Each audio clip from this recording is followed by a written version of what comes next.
Well, it is 10:30, so it looks like we've got a few more people jumping on, but welcome.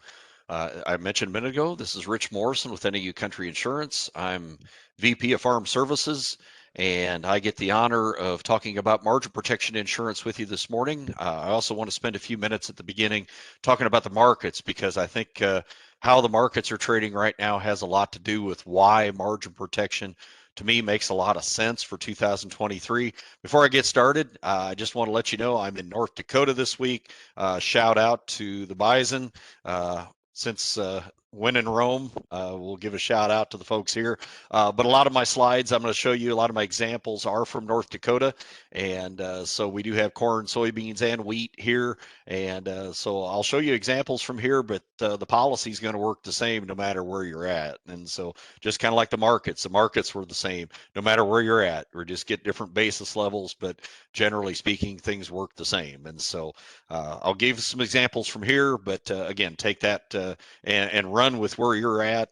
We've got tremendous opportunities, I think, for 2023, and that's why we're talking about this policy. I had a meeting this morning in North Dakota with a group of growers, and I think we're all really astounded by the numbers we're looking at for next year. The revenue numbers to start with, but even the profit numbers and the margins are tremendous. And so that's what's leading us to talk about this. And I did tell the group this morning, if corn was at 390, we probably wouldn't be having this conversation right now. But we're nudging up against $6 again for next year, and wheat's at 9, soybeans in the mid 13s, and so the opportunity for producers, the best it's been in a long time. So with that, we'll go ahead and proceed. And again, I want to start out talking markets for a few minutes before I get into the margin protection, because I really think what's happening around our markets right now really defines why margin protection makes a lot of sense. So what's happening? Recession, inflation, flight to safety, a lot of uncertainty, especially in the macro markets right now. Inflation in July was at 8.5%. That was down just slightly from June, but still the largest it's been for that month in 41 years. The stock market has been on edge most of this year. We had taken 7,000 points out of the Dow before we've rallied back half of it. But one market to watch is the U.S. dollar. The dollar is trading at a 20-year high right now, and that affects a lot of things. But one thing it does affect is grain prices and grain demand for starters, because everybody overseas that buys anything from the United States has to pay more for it with the dollar strong. And there's a lot of people think the dollar is going to continue to strengthen, and the dollar tends to be a place kind of like a safe haven when people are uncertain as to what markets might do. They put money in the dollar. The dollar seems to always have favorable rating over time, or at least it has up to this point. We do expect to see interest rates continue to climb. And one thing that was unique about this last month, China, now keep in mind that, we kind of came out of the COVID lockdowns more than a year ago, but China has been locked down this year, and they're finally starting to try to come out. And in order to do that, in order to try to re-stimulate their economy, they are lowering interest rates, kind of like we did 2 years ago, try to infuse cash into the system. Their interest rate, their lending rate right now is lower than the United States. First time that has ever happened in history. And so this is a really unique time right now. And I don't know exactly what to do with that information, other than, again, it's just a lot of interesting things happening around the world. And speaking of China, certainly their aggression towards Taiwan, lockdowns have all been a factor on the supply chain, but also on imports. And you look at soybean imports into China the last couple of months have been down significantly from where they typically would be. And that has a lot to do with the fact that some of the ports are closed, can't get workers to the ports, et cetera. And so that's been a big issue for the bean market. Now, China has been stepping up their purchases this week. We'll see if they're going to reopen and start to be able to unload. The war on Ukraine, it's getting into a really critical stage, because this is a time of year where the Ukraine typically ships the most of their grain from August through December. Those are their big months. And you can see in the red and the blue, the last 2 years, these are the big months. These are the harvest period. As you get into winter, things tend to slow down a little bit. So the agreement between Ukraine, Turkey, Russia to allow some vessels to leave Ukraine is happening right now. They've had at least 33 vessels of wheat and corn left the country here in the last 2 weeks. But, that's any day now that could shut off again. But for the moment, that's been very bearish to the U.S. wheat market, as we've seen a lot of exports, a lot of boats coming out of the Ukraine over the last few weeks. Now, we are at the time of the year when the markets tend to trend lower. I wrote this article a couple of months back for our company newsletter called "'Tis the Season." And it is the season where we usually see the markets trend lower, not higher. And these charts on the left-hand side of the screen kind of show that. The gold is the corn market over the last 15 years, and the high point is typically the month of June. And from June through October, we tend to see the markets trend lower. Same with soybeans. The green down below, June, July tend to be when we have our highs. We tend to see the markets trend lower from here into harvest if we don't get any bullish news to feed the market. Well, guess what? Over the last couple of weeks, we've seen a late season weather market come into play, which doesn't typically happen, but we've started to see crop conditions continue to slide in a few states, especially in the Western Corn Belt, and that's propped the markets back up. So what's going on right now? Well, 2 weeks ago, we did have USDA's August crop report. The blue states were states that are bigger than last year on yields. The red states are all smaller. USDA did lower its yield to 175.4 for the U.S. That was down almost a bushel, or almost 1% from last year, was down about 1.5 bushels from last month. And you can see the blue states I mentioned got bigger. North Dakota with a big bounce back year after last year, South Dakota and Minnesota as well. Iowa was expected to have a record at 205, Wisconsin a record at 185. Those, especially the Iowa one, may not happen, and we'll talk about that here in just a minute. But a lot of states expected to be down from last year. But the crop ratings have continued to slide. And you see the black line here. You go back to June, we were looking really, really good, but things have continued to slip, especially in the West. And so here we are as of Monday, only 55% of the U.S. crop rated good to excellent.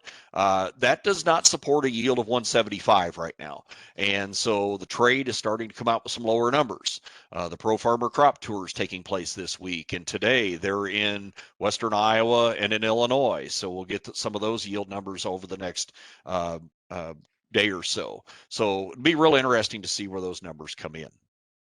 But I've built this matrix, and I know some of you have tuned into our Aftermath webinar, have seen it before, to be able to look at different combinations of yields and acres, along with USDA's stock number at the top and demand estimate for this year, to come up with where ending stocks would be at the end of the year.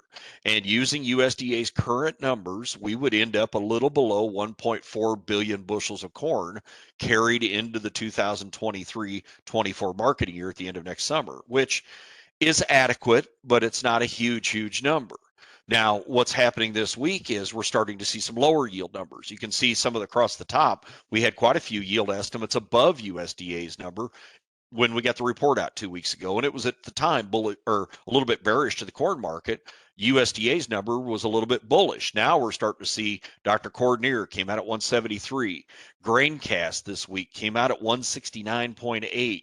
DTN with Grow Intelligence used the satellite imagery to come up with a yield. They came out at 167.2. And you can see the impact on ending stocks. These red numbers are below 1 billion bushels. And if we start getting down into those numbers, the market's got some work to do to try to reduce demand or to try to ration some supply. And so that's kind of what's happening in the last couple of days as we start leaning towards possibly a number in the low 170s or maybe even below nationally. We're starting to talk about how high does the price have to go. And that's what's happening here this week. Now, today, as we're recording this on Wednesday, we saw a reversal in the market. The market trended higher this morning early, traded back down at the end as of the time I'm getting ready to record this. But you can see the volatility that we've had in the market going back to spring. We had our base price on insurance set at 590, rallied all the way up into the mid sevens. Part of that was the Ukraine war. Part of that, a lot of it was Ukraine war, as a matter of fact, and a lot of that was fund money that came into the corn market. But when the crop started looking good in June, funds realizing this is what happens this time of year, we tend to see the market liquidate, and they've jumped on it pretty big time, sold off at least 30 or at least 75% of their long position. Then we hit late July and crop conditions started to really become in question. We started to see a bounce, saw a bounce after the August crop report, another bounce here to start this week, and that's taken us back up to just shy of the 100-day moving average, this purple line, which I've been suggesting a couple of days this week that that's an important line to get through in order to extend the rally. So far, we haven't been able to see that happen. A couple things I would note: the relative strength index, the green line, the stochastics lines would indicate maybe we still got some room to work higher, but for the most part, we're getting a little bit on the toppy side. And you can understand failure to break through this 100-day moving average, part of the reason we saw the market back off a little today. So again, it's not how we start, it's how we finish. It's going to be how we finish the day. It's going to be how we finish the week as we head into next week. But one of the strategies I've liked most in corn lately has been a min-max strategy, buying a put option to set a floor, selling a call to set a ceiling. And this morning I was looking at a 620 put for 25 cents a bushel on December corn, selling a 720 call for 21 cents. So the net cost is 4 cents a bushel to have a futures floor at 620 with a ceiling at 720. To me, those types of trades, as we are in that period where markets typically trade lower, I like being able to do this, to put a floor under the market while still allowing myself at least 60, 70 cents potential upside in the market. So something to consider. Looking at soybeans, all over the map, literally, this year on yields. But USDA was forecasting a record 51.9 bushel per acre here in its August crop report. They had record yields forecasted in Illinois, Indiana, Ohio, Virginia, Arkansas, Mississippi. Also a big rebound here in the upper Midwest, but expecting to see some drops in some key states: Nebraska, Iowa, the Great Lakes states, down into the Mid-South as well. So we'll see. But I don't think crop conditions right now would support a 51.9, because if you look as of Monday, actually we were at 57% rated good to excellent, which is one of the lowest years we've had in the last 10. And so that does not, to me, support a record bean yield. And so that's where we're at. What are we seeing from the Pro Farmer Tour this week? What's USDA going to say in September following some of these ratings? But initially, when that report came out in August, it was bearish to the soybean market because USDA came in at 51.9, well above all of the trade analyst guesses. And stocks would be at 245 million bushels at the end of this next summer. But if you start taking yield down below 51 bushel an acre or down into the low 50s, now you're taking our ending stocks down below 200, maybe even down below 150 million bushels, which to me is bullish beans. And it has been. I mean, that's what the market is taking into account here this week. And so initially, right out of the gate Monday, we saw this market pop higher. We've had two big up days. Now today, things kind of settled back during the session this morning, but we're right at the 100-day moving average. But again, keep an eye on this, the RSI and the stochastics, those indicators at the bottom of the chart. Those give me a good feel for when a market's getting toppy or when we've got some potential upside. And we also kind of ran out of gas maybe as we approach this July high at 1489. Certainly that's another big hurdle for the market. So to get higher than that, I think we've got to have some confirmation here maybe at the end of the week from Pro Farmer that the yield is going to be significantly lower. And then as we start seeing some other numbers as we move into September. So as far as what to do in a market right now, I still like the min-max strategy, maybe buying a $14 put option on January soybeans, maybe selling, say, a $16 call to pay for most of it, give myself a floor under the market with some room for the market to move higher if it wants to. So aside from selling cash soybeans, then this is something I could do to at least have a floor while still allowing the market to go higher. Looking at wheat. Wheat is expected to have a big rebound year this year.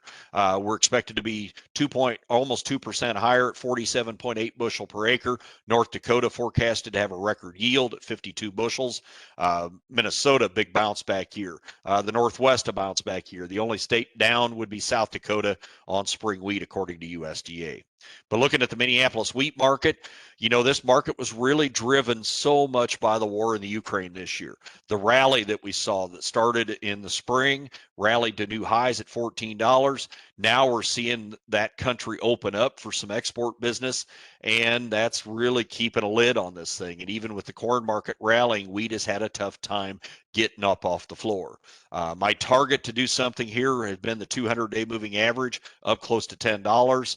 I don't know if we can get there without the corn market continuing to push higher, but if it does, I would want to get out in front of this and be making some sales. Technical indicators fairly neutral right now.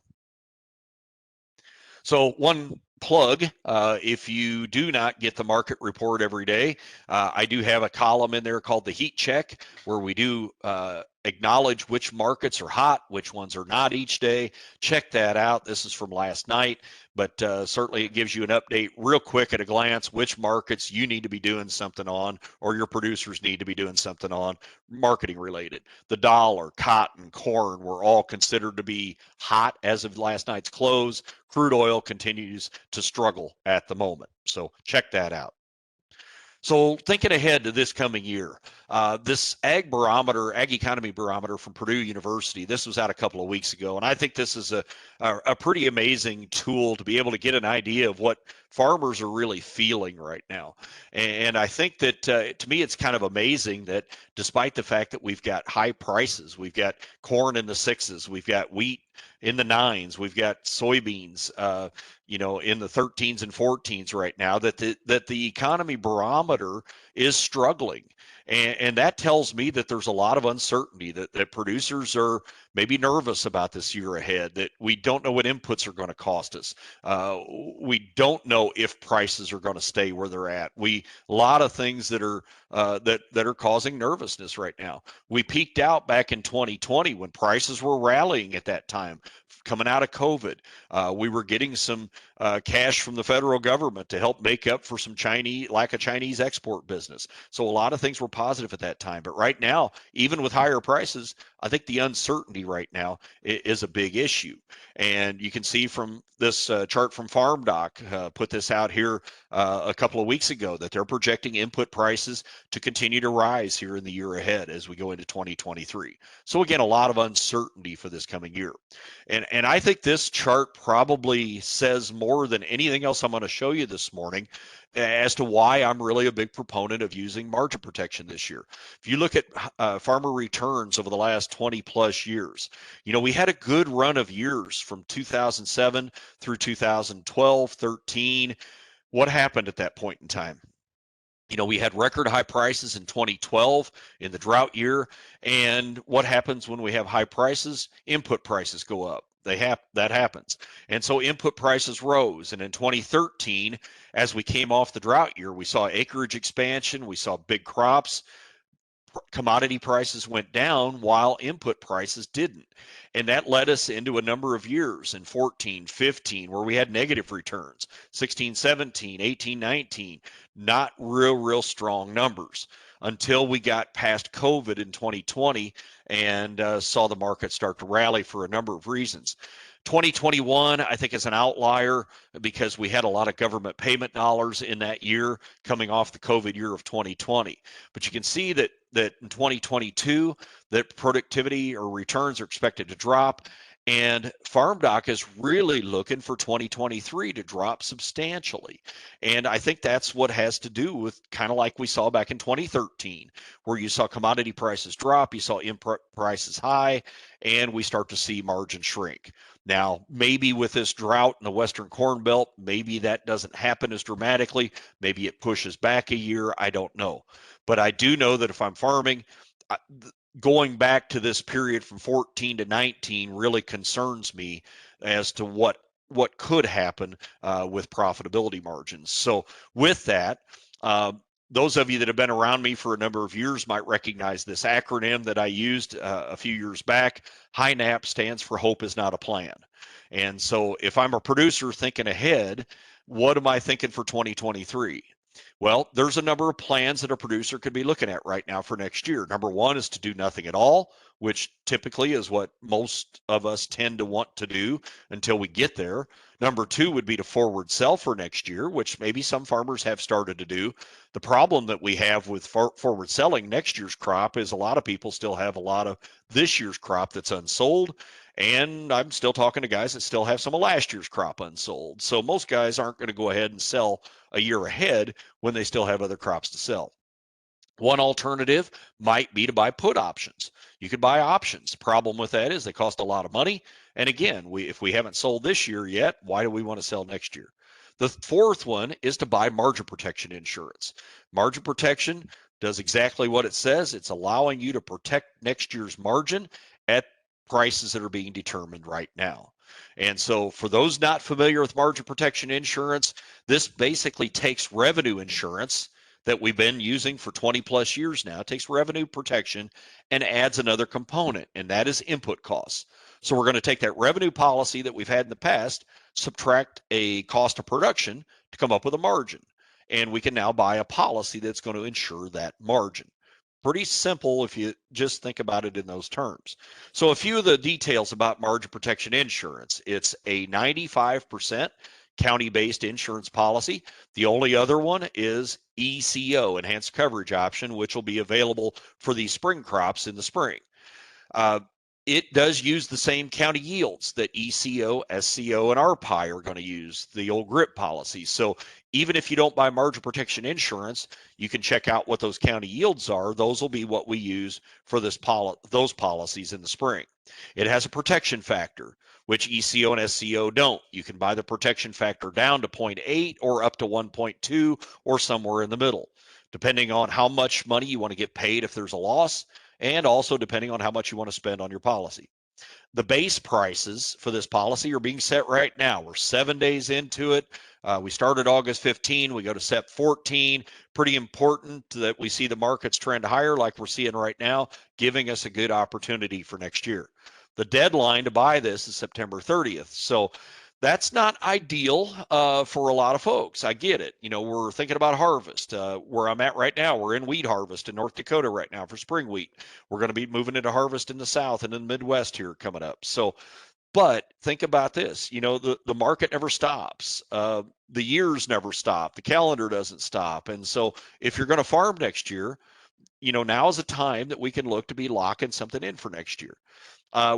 So the base prices are being set today, and by the way, those base prices are for corn, for soybeans, and for spring wheat, but also for urea, for DAP, for potash, for diesel fuel, and for interest rates.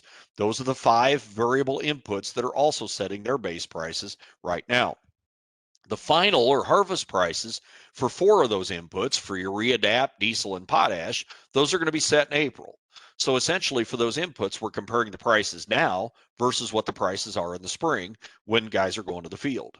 The final harvest prices for the grain are set at the same time they are for the other policies. They're going to be out into next fall, and the interest rate futures are going to be set next October. So that's the one input that doesn't set its final number until we get to the fall of 23. So here's where it's available. Once again, for 2023, there were no changes by the RMA, despite the fact that we have asked in a few different counties around the fringe. The corn is the gold, the beans are the green, spring wheat is the blue. Those counties have not changed again for 2023. So the reasons I like margin protection insurance, and I'm a marketing guy at heart, but the number one reason is 95% subsidized coverage. You can't find anything bigger and better than that. The government's picking up nearly half the cost of this policy. It's 95% coverage. The only thing like it is enhanced coverage option, the ECO, but we can't buy that until spring. The other part that I really like the most is put option. I look at this from a marketing perspective. And so can I use, you know, I'm looking at right now for 23 that if we don't see a change in the yields for next year in my county, if we don't see a change in inputs, then price is what I'm really protecting. And I can do that with this 95% subsidized put option. And the reason why I really like it is the timing. Watson Associates, they're the ones that developed this policy. This is a chart that they put together, a 25-year corn seasonal price chart. Now, the middle third of this chart is the actual growing season that we're looking at. This is what they consider to be the marketing window of a crop. The middle third of it is the growing season. And you can see what we typically see in a growing season where the markets make their highs early, we trend lower in the fall. The right third of this chart then is for the guys that put the grain in the bin. If you're storing a lot of grain, you're hoping that we get a rally the next year. And typically we see the market trade higher into the summer, we get a good selling opportunity, and then we trade back lower in the fall. The third on the left-hand side is where we're at right now. We're the year ahead of time. So for the 23 crop, here we are in August, September of 22. And it really shows us that over the last 25 years, if producers sold their crop a year ahead of time, you'd be making a lot more money than you are if you're selling it off the combine after harvest. So it does certainly warrant why people need to forward sell. But this August September pricing window that we're in right now is a good time to be locking in price historically. And so that's part of the reason I really like the margin protection policy is it gets the benefit of using this early price. The second red circle at the bottom is when we set our prices in the spring, January, February. And so you can see typically that's not bad either, especially compared to the fall averages the following year. But again, this really accentuates why I like this margin protection policy.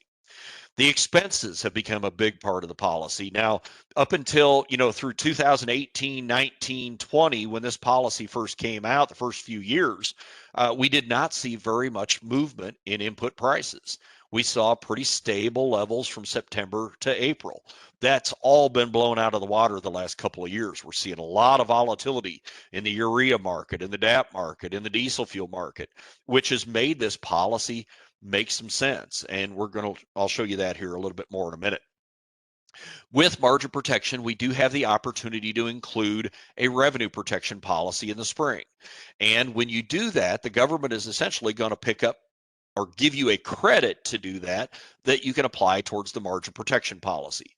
What does that mean? Well, I use very simplistic terms. Let's say that your margin protection policy has $1,000 in liability. When you buy that here in the spring or in the fall, you're essentially committing to paying for that whole price of that $1,000 of liability all the way down to zero. In the spring, if I decide to buy revenue protection, let's say I buy 75%. That 75% of that revenue comes first before I get the balance of the margin protection payment. So in other words, I'm taking part of the liability from my margin protection, let's say 75%, transferring it to my revenue protection policy. So if we have a really blowout loss in my county and on my farm in a given year, then by having revenue protection, I get paid that up to the 75% level. Then margin protection is going to kick in above that and cover whatever balance of money that I didn't get paid for revenue protection is going to be covered by margin. So because I do that, the government's paying for part of, or essentially giving me a credit back against part of my margin protection policy. So that credit often amounts to much of the cost of the revenue protection policy, depending on the coverage level, depending on where the base price in February is, depending on volatility factors, a lot of things involved. So we can't really tell you what that's going to be today, but we do know that it's going to amount to something, and it's going to help cheapen the cost of having both then. And so you get the best of both worlds. You get the individual coverage you need with the prevent, plant, replant, all that good stuff, and you get the high level margin policy. Point number 5 is probably the most important. We're going to have the highest revenues we've ever been able to lock in for corn, for soybeans, and for wheat this fall with prices where they're at. So before I get ahead to 23, I want to look back at 21, kind of show you how the policy did work in 2021. And Watts put this together, showing us really 3 different maps that are really good. The first one on the left shows what the expected corn margin was for non-irrigated ground that year. And you can see the numbers and look at it on the table. The second map shows the final margins. So those final margins were calculated by taking the final county yield times the fall price or the harvest price and subtracting the final input cost to come up with the final margin. Then the map on the right shows what the indemnity payments would have been. And we had a couple of areas with some big numbers that we sold some policies that year. The upper Midwest and North and South Dakota, Minnesota saw some big losses in 21. Also, Western Illinois on into Missouri saw quite a big swath where we saw significant payments made for margin protection on corn that year. So I want to show you a few examples of how that worked. And this is the margin protection indemnity calculator. This is found on the agentevantage.com site.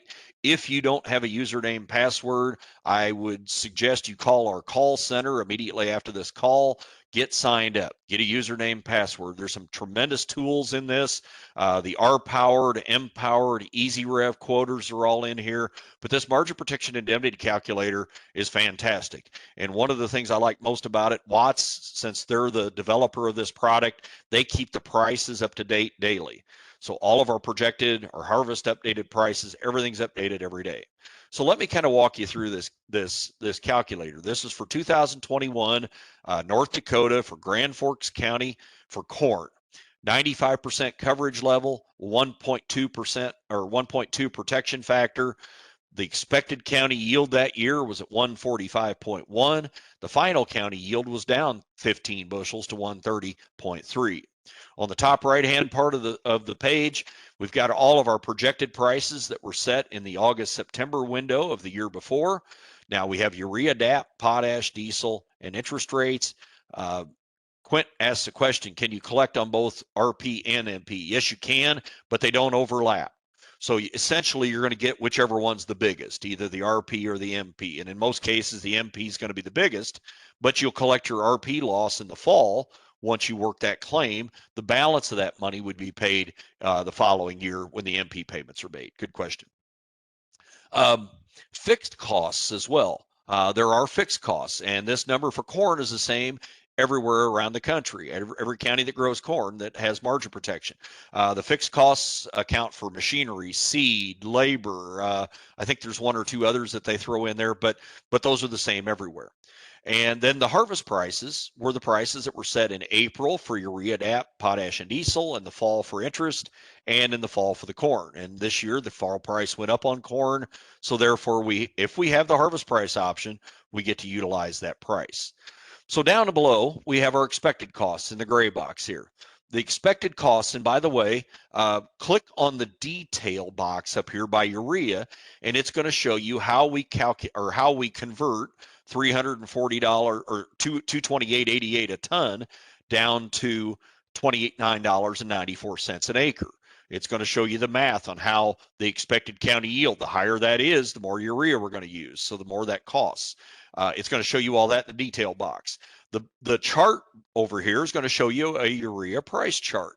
So pretty slick to be able to see what urea price did throughout the year. But we have our urea cost, our DAP cost, potash, diesel, interest rates, along with our fixed expenses at the beginning of the year to come up with the $283.90. So our variable expenses don't quite account for a third of our overall expenses. Final costs then are at the end of the year. We take our final input prices in April, the interest rates in the fall, and do the math on it again. We come out to $316. So this year in 2021, our inputs went up $32 an acre. So combined with inputs going up $32 and the county yield going down 15 bushels, even with the price of corn going up, remember that doesn't matter because we had the harvest price option, but the yield going down and the input prices coming up squeezed our margin more than the 5% deductible, to the point where in Grand Forks County, they're going to get a check for $87, or they did get a check for $87 that year, which I was talking to an agent today in North Dakota that said our guys didn't even expect a check. They thought the year was over. Most of them, especially if your averages are better than the county, you didn't think you had that big of a loss in bushels. You didn't know or didn't think about the input prices going up. Some of these guys were very surprised when they got a check handed to them for $87 an acre. You can see the math on the indemnity calculation. Our expected revenue that year was $779.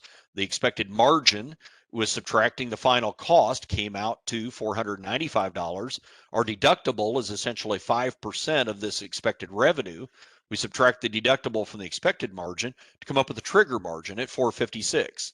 So instead of having a revenue number that we're guaranteed or that we're triggering, in this case, we have a margin of $456. Anything that caused that margin to drop triggered a loss. So you can see below, we had our harvest margin, our harvest revenue, our harvest margin, and our harvest margin ended up $72 below the trigger margin, which take that number times our multiplier or protection factor came out to an indemnity at $87 an acre. So this tool does all the math for you. Agents that have been successful in explaining this to farmers like to use this and like to sit down at the beginning of the year and say, okay, what if the price of corn goes to X? What if the county yield went to X? What impact does that have, and what would the indemnity be? And you can show a guy, 4 or 5, 6 examples, and they kind of get then the picture of how this all tends to work together. For Stutzman County, North Dakota, just south and west of here, that year, final county yield was down to 104. And you can see that had slightly different costs because of the beginning yield, but the indemnity payment was $226.81. Just a very, very large payment. If you only bought 75% RP coverage only, and let's say your yields were kind of tracked the same as what the county did that year, a 75% policy would just have would have had a 1 bushel loss, whereas this policy pays $226. Kyle asks, by opting in for the HPO on the grain price, you get the higher of the two, just like RP. That is correct, absolutely. And so in 2021, that's exactly what happened. In 2022, it looks like it's going to happen as well. So if you left the harvest price off, you're in a world of hurt that year. You probably didn't collect anything because you didn't get to readjust the harvest revenue, and so that would have been put you in a heck of a pickle, to say the least. For soybeans, here's an example for Foster County, North Dakota. The bean yield starting out was 35.4. We ended up at 24.1. Now, I would tell you on soybeans, we don't have the impact of input costs like you do in corn and in wheat because you don't have nitrogen in beans. And so we did see bean prices go up a little bit. But the big reason for the payment, of course, was in the county yield that year. And even with prices going up in the fall, we would have had an indemnity at $152 an acre. For spring wheat, Grand Forks County started out with a county yield at 62.7. Final county number was at 45 bushels. Input costs went up $21 an acre. The indemnity would have been $186. I saw some areas further up in North Dakota that would have had over $300 indemnity. So there were some large payments for the handful of people that bought this policy in 21. Made a big difference in their revenues versus if you didn't. And agent I was talking to made the comment that they had some customers that were getting $500,000, $600,000, $700,000 payments because they had margin protection. If you just had 75% policy or 80%, you weren't getting much back to cover your losses that year. So what's happening so far in 2022? Well, started out, the big event last year was input prices. And in September last year, I don't know if you recall, if you were following along or following some of the stuff that we were writing, but in August a year ago, I was making the comment that historically input prices don't move a lot. That changed in September last year. We started to see a big rally in urea, DAP, and diesel prices.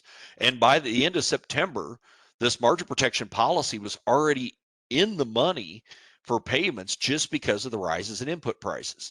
Now, here's where the final numbers ended up. The green line at the bottom for urea, DAP, and diesel, these were the base prices set back in September. The top green line is where they were in April. And you can see that urea was up over $300 a ton. DAP was up over $300. Diesel was up almost $2 a gallon. And because of those rising input prices, just about, everywhere that sells margin protection this year right now would be looking at an indemnity payment if we did not see a change in the county yields. So here's an example for Trail County, North Dakota. And I left the county yield unchanged at 161.3.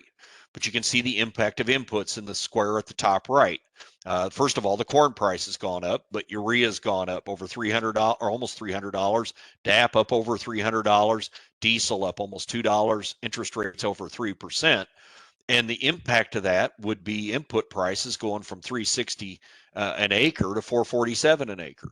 So that jump of almost $90 an acre would account for an indemnity by itself of $45 an acre.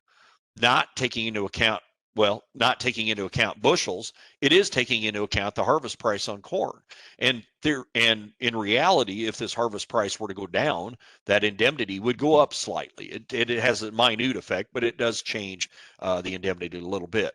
So as it sits today, every producer that bought margin protection for this year is essentially protected right now because of the rise in input prices decreasing the margin. And that rise has been more than 5%, which thus has triggered a payment. Now, we'll wait and see where the county yields end up, because there might be some counties. Trail County might come in at 175 bushels, which might negate this indemnity. Or we could see a 10 bushel drop, which would make this number bigger. Same with wheat. Soybeans, not so much, again, because we don't have nitrogen in. But wheat right now, if the yield was unchanged, because of the input prices going up, we'd be looking at close to a $30 indemnity payment just because of the rise in the inputs. So we've got a long way to go in this year for the policy. We'll have our fall prices being set here coming up in October. We'll lock in the interest rate. We'll lock in the wheat, the final grain prices, and then in the spring we'll get the final county yields out. Even though the even though the RMA yields don't get finally published until I believe it's April, we do get NAS yield numbers around February 20th every year. And even though those don't match up anymore exactly, I would still strongly suggest, especially for growers that bought this policy, that we kind of track those NAS numbers when they come out in February. That'll give us at least a strong inkling of, maybe within 2 or 3 or 4 bushels where the RMA yields might come out. And so that'll give us a good indication of whether this policy might trigger any kind of a payment. And I know last year we had some lenders that were asking, especially, will this margin protection pay? Well, that was the best we could come up with, was using the NAS numbers. We could at least do an estimate. You could plug that NAS number in here. You could fade it a couple of bushels if you wanted, whatever the case, but you could use that to at least come up with a real rough estimate of how margin protection might pay.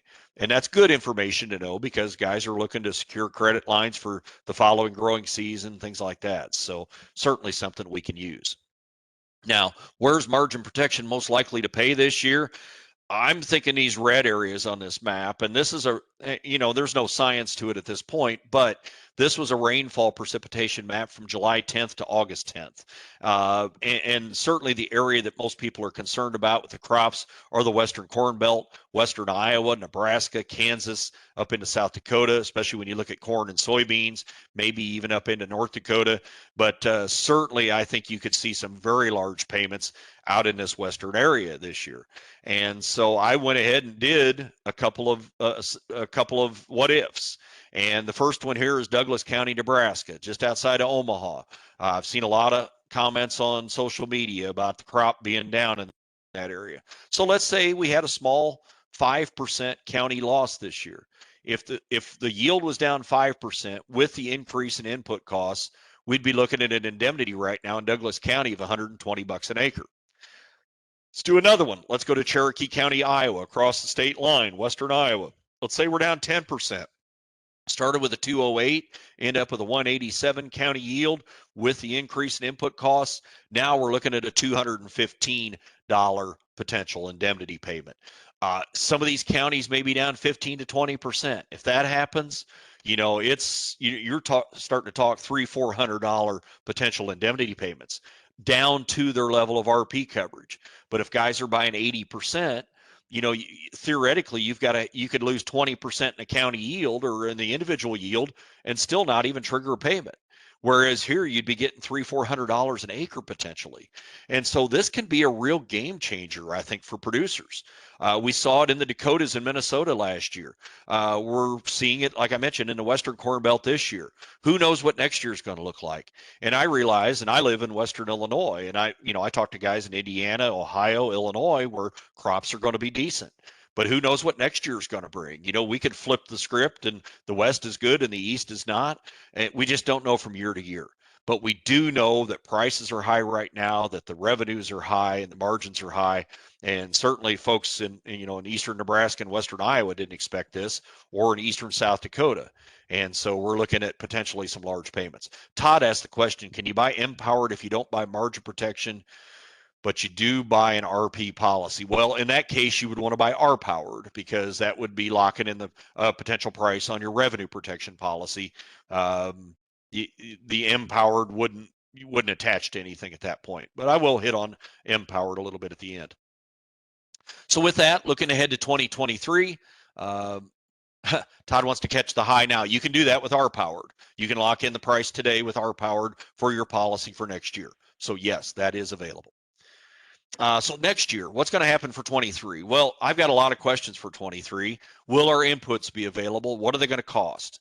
Will grain prices slide like we saw following 2012? Is this going to be the year? Will interest rates keep climbing? Will land prices stay strong? Will world acreage expand? We're seeing intentions in Brazil for almost a 5% increase in planted acres this year.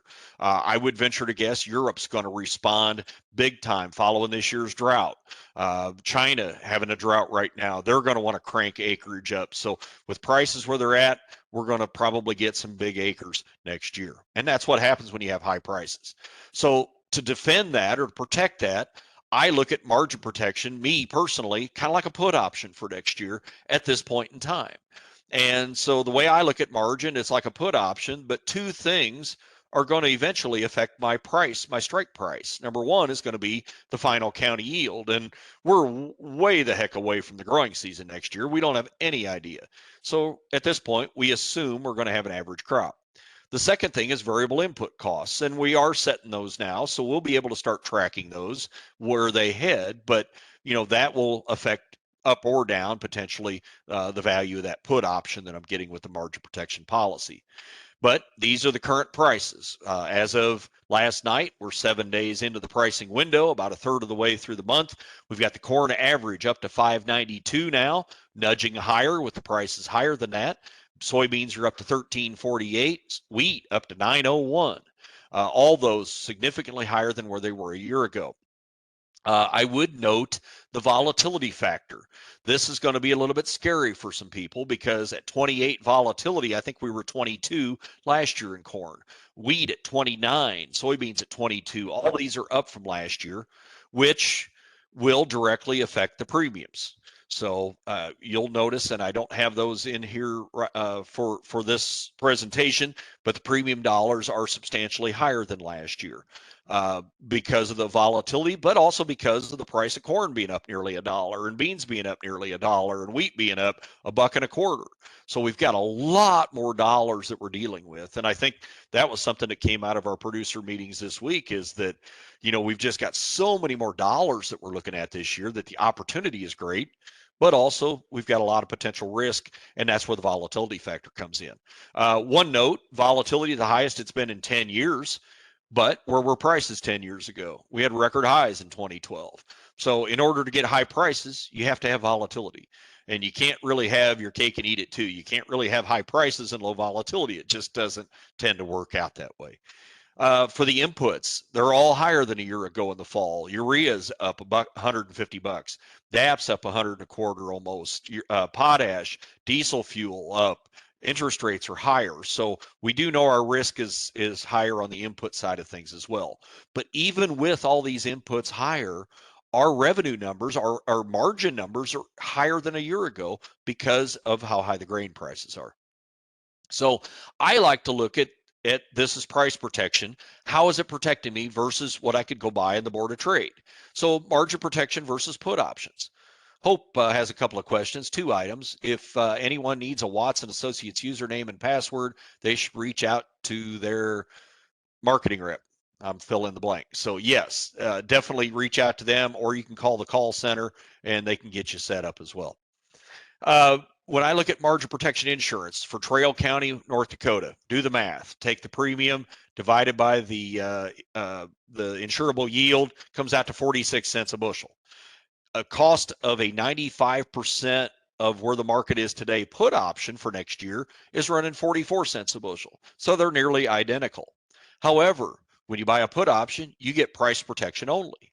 When you buy margin protection, not only do you get price protection, you get yield coverage and you get input protection. If input prices go up to where it narrows the margin, you're protected on that too. Now with margin, you could have a drop in price, but have a great yield. Maybe you don't, maybe you get kicked out of getting a loss. You can't liquidate a margin policy. With put options, you get price protection no matter what happens with yield, and you also could liquidate anytime if you want. But I think one of the main points I want to make with margin protection, you don't have to have a brokerage account. You have to buy puts. And if you buy put options, you got to pay the price today. If I buy margin protection for next year, I don't have to pay for it for 14 months, which is a big deal because I still think at least 75, maybe 80% of producers don't have a brokerage account anyway. So for them to do something to protect price, they either got to go through the elevator, which may charge them, got to look at a lot of different ways to do it. We can do that through us with the margin protection policy. So if we're looking at it as price protection, then I'm looking at today where the base price is for corn times 95%. And if I assume that the county yield next year will be unchanged and the input costs won't change, then at 592 times 95% gives me a floor at 562 a bushel. Well, shoot, it doesn't take a whole lot to take price down to 562. We could take prices to $5 next year. If France has a corn crop, if the U.S. acreage is back up a little bit again, the rest of the world produces corn, we could easily be back with a 4 in front of the corn price next year. In which case, with an average yield, we're looking at a substantial payment here and strong protection. By the way, 592 today, we're higher than the revenue price was last spring. We're well above what the margin price was last year. One thing also to note, the technical indicators right now would tell us right now is a good time to be having this price set because the RSI today with the market selling a little bit has turned over. Stochastics lines are turning over as well. So this little rally we've had has been a real good thing for this policy. Also take into account input prices. And yes, they're up versus last fall, but if you look back at where highs were last spring, we took urea to 880, took DAP to $1,000. We took diesel up. Spot diesel traded up to $6 at one point.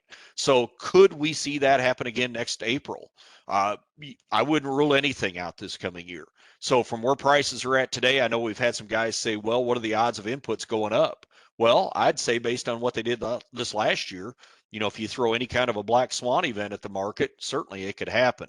And the one I'm most concerned about is with these exporting countries of fertilizer. Russia accounts for 12.5% of the world fertilizer exports, and China 11.5%. Needless to say, those two countries don't tend to like us a whole lot right now, and vice versa. So, if something happens to where we decide not to do business with either or both of those countries, then it could have a dramatic effect on input prices, especially fertilizer prices. So that's something I want to account for, and this policy helps me do that. So how do we compare to last year? Well, this is in Grand Forks County, North Dakota. Last year at this time, our trigger margin for corn was the highest it had ever been since we've had the policy. It was $351 an acre. Right now, our trigger policy for corn for 23 is 500, or trigger margin is 500 or $427 an acre. We're up over $75 an acre from a year ago. And what does that look like in the 6 years that we've had the policy? Well, the first 4 years, pretty flat. We didn't see a whole lot of movement. But again, that's back when margins were not real good. Last year, we saw a huge spike, best we'd ever seen. We had $5.06 corn. We saw this thing take off. This year, here we are again, running the highest we've ever been. So at some point, I think we're going to correct prices. And when that happens, input prices won't probably go down as quickly. And therefore, I would anticipate we're going to see negative margins again or back to close to zero. This way, right now for next year, we're looking at some fantastic opportunities.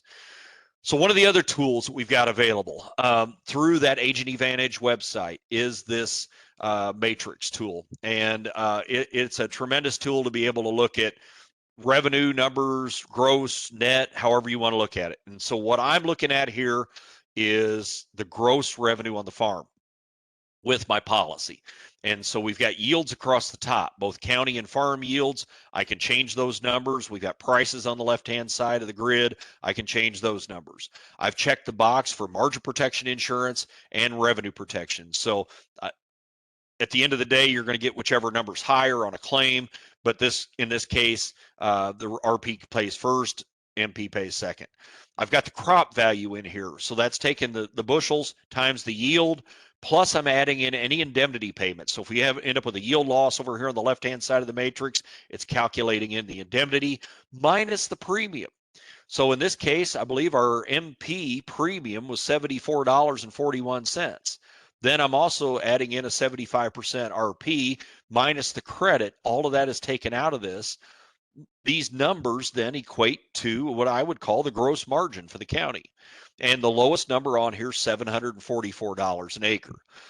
When I was in Indiana last week, we had numerous counties that were well up over 11, some over $1,200 an acre as a worst case scenario. So depending on where you're at in the Corn Belt, what your county yields are, et cetera, these numbers are going to reflect that. The next one here, I'm going to make one change, and that's taking out cost of production to be able to look at basically profit. And so after the cost of the premiums are taken out for your policy, worst case scenario in here, and these are using Watts's input costs, the worst case scenario in this whole board is $127 profit, which is a great year. We can do something today that can make sure no matter what happens, that based on the county, I end up with a profit next year. And if you were to go back to 2018, 2017, 2015, 14, you were looking at a lot of red on this screen.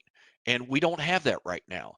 And so that's why today we're having this webinar. That's why we're talking about this. And if next year we're at $4 corn, guess what? We're not going to talk a heck of a lot about margin protection.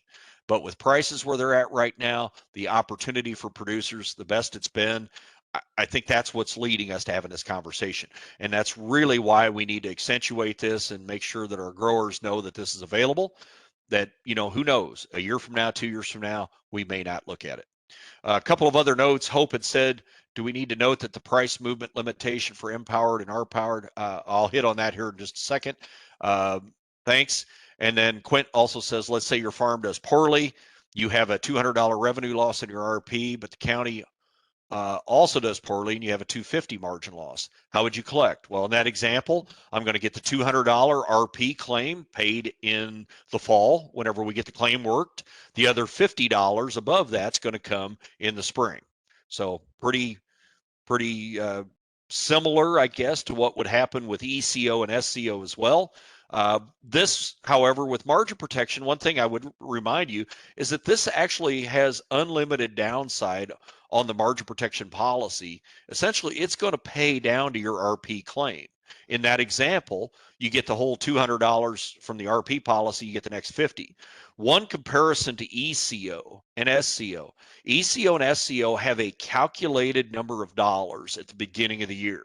So let's say you're an above average farmer and, but regardless if you're above average, below average, ECO is going to pay that 9%, or ECO, let's say from 95 to 86, you're going to have that 9% band that's calculated up front. Those are the maximum dollars you could get. Let's say you're an above average farmer in the county, but the county has a big blowout loss. And that happened in North Dakota last year. There were some folks that did not have a loss on their farm, but the county had a big loss. They got paid that entire margin loss, even though it might have gone down percentage-wise below where their individual payment or individual policy is at, because they didn't have a loss on their farm. So they ended up actually doing quite well. Ended up having a decent crop, fair crop on the farm, got paid on margin protection, ended up with more dollars per acre back.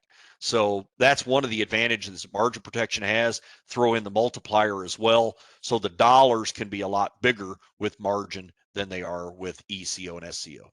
Seth asks, what are your thoughts on protection factors, 80 versus 120? At this point in the year, nobody knows what's going to happen next year, right? So I would tend to probably not go below the 1.0. I would want to at least get paid dollar for dollar if there's a loss in the policy. From there up to the 1.2, it's your preference. Some of it is, what do you think the odds are for next year of having a loss? Let's watch the input prices being set here in September and see how they're trending as we go into the end of the month. Let's see where the corn and the soybean and the wheat prices are, as which way they're trending going into late September. Let's see what other news we have. Whether I think that the odds of a claim are better or worse at that point for next year. Realize that it's 13 months out, but let's lean that direction. Historically, everybody that's bought any of the policies that have a multiplier have ended up doing well over the years. The old GRIP policy, when it had the 1.5 or the 1.5 multiplier, I guess, guys that bought that every year in and year out, collected more money than they paid into it.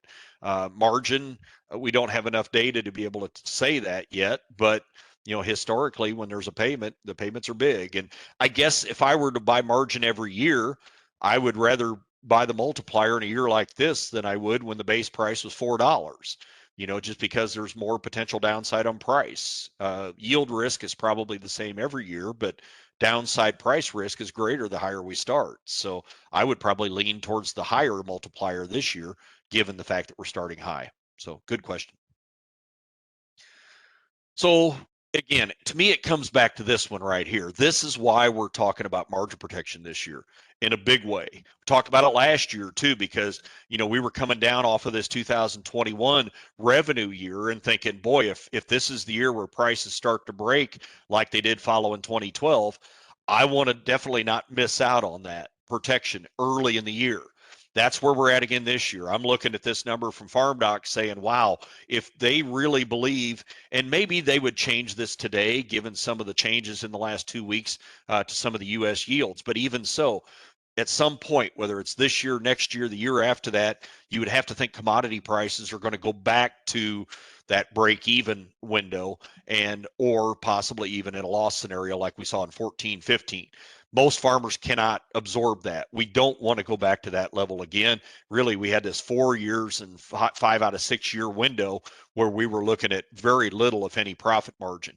I've got the ability to lock it in today, and even with the premiums extremely high, it may not be that high considering the revenue numbers that we're talking about, that $1,200, $1,300 in some cases. And I just don't want to let that get away from me.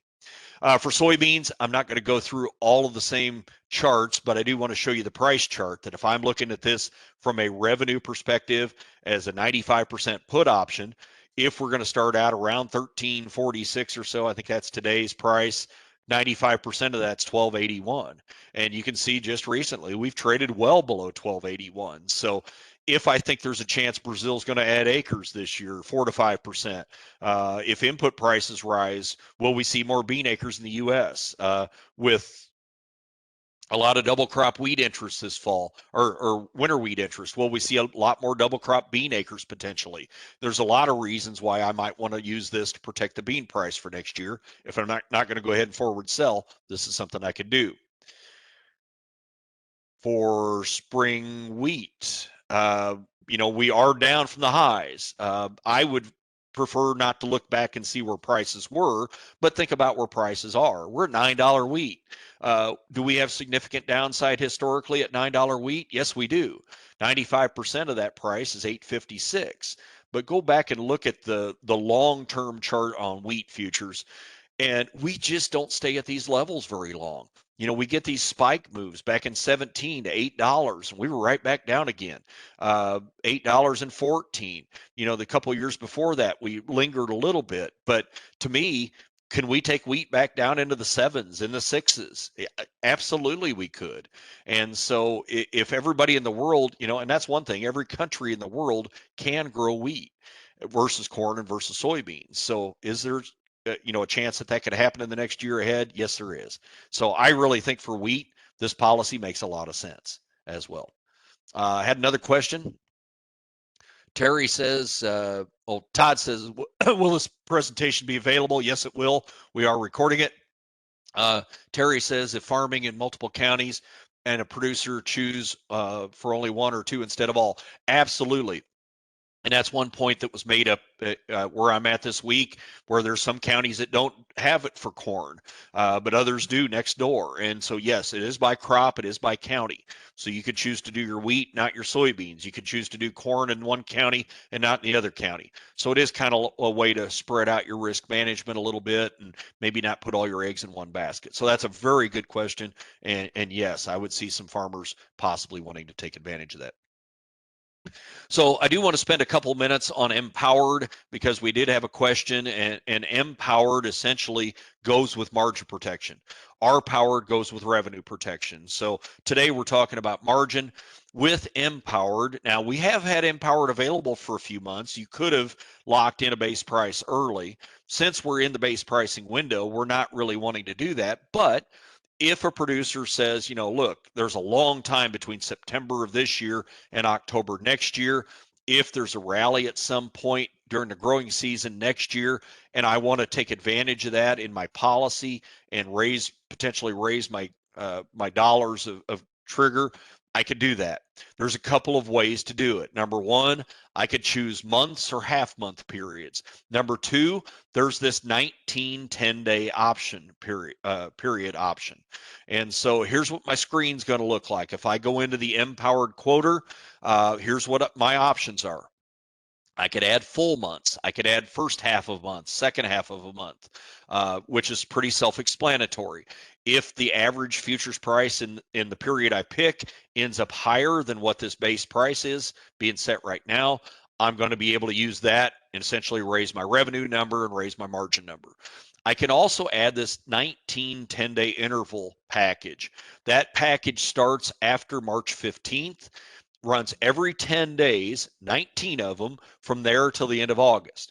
So to me, I always compare that to roulette. It's kind of like putting money on every number on the roulette table, right? You want to make sure you win.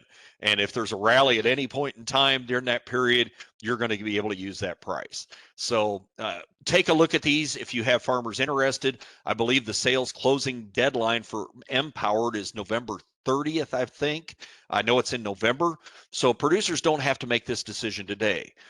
Between now and the end of September, they have to decide whether to buy margin protection, but they do have another couple, 3 months that they can decide whether they want to add the MPowerD at some point. So if the market starts to move after September 30th, let's say they want to add November or first half or last half or something like that, we can do that.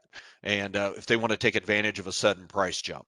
So again, this is available. Go check it out.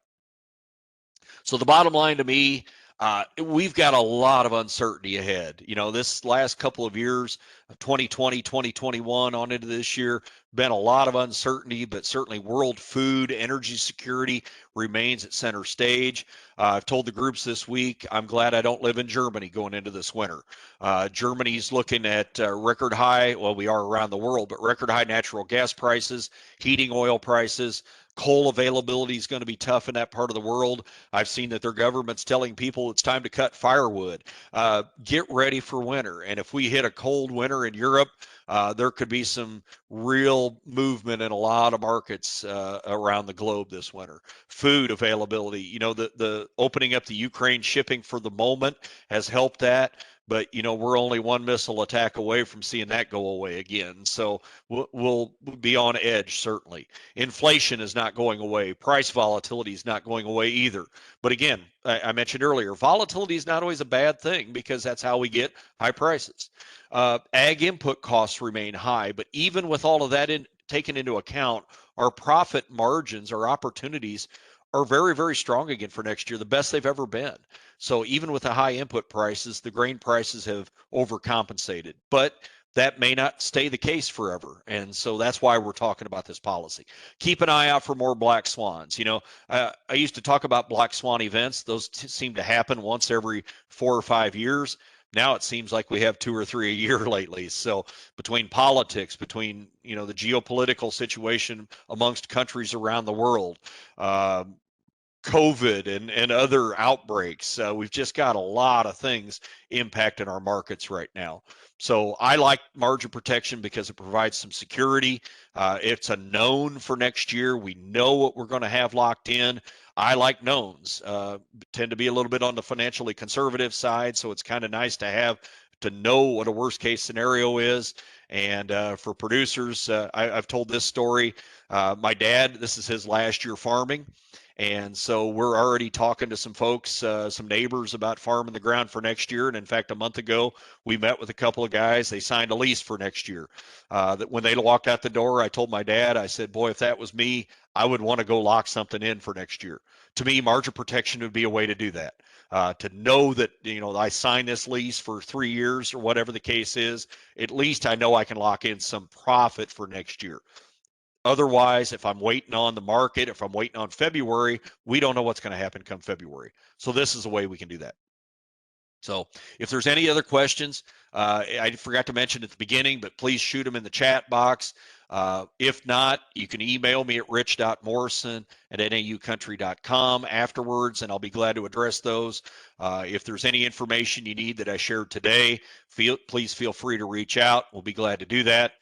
We've got, about 5 weeks until sales closing of this policy. So we've got a little time to talk about it, but I know farmers are going to get busy in the field, and so we're going to lose those days. So now is the time to really be introducing this to the producer, let them know how the policy works. If they're not familiar with it, let them start tracking some of the numbers. By the way, I did mention that the grid that I keep track of all the prices, corn, beans, and all the inputs, I include that with my market report email every day. If you look on there, there's the blue links. They have the margin protection, has winter wheat pricing, has the harvest pricing periods as well. So a lot of that information is available on the website or on my market report email letter. Check that out. So if there's no questions, again, tune in next Wednesday.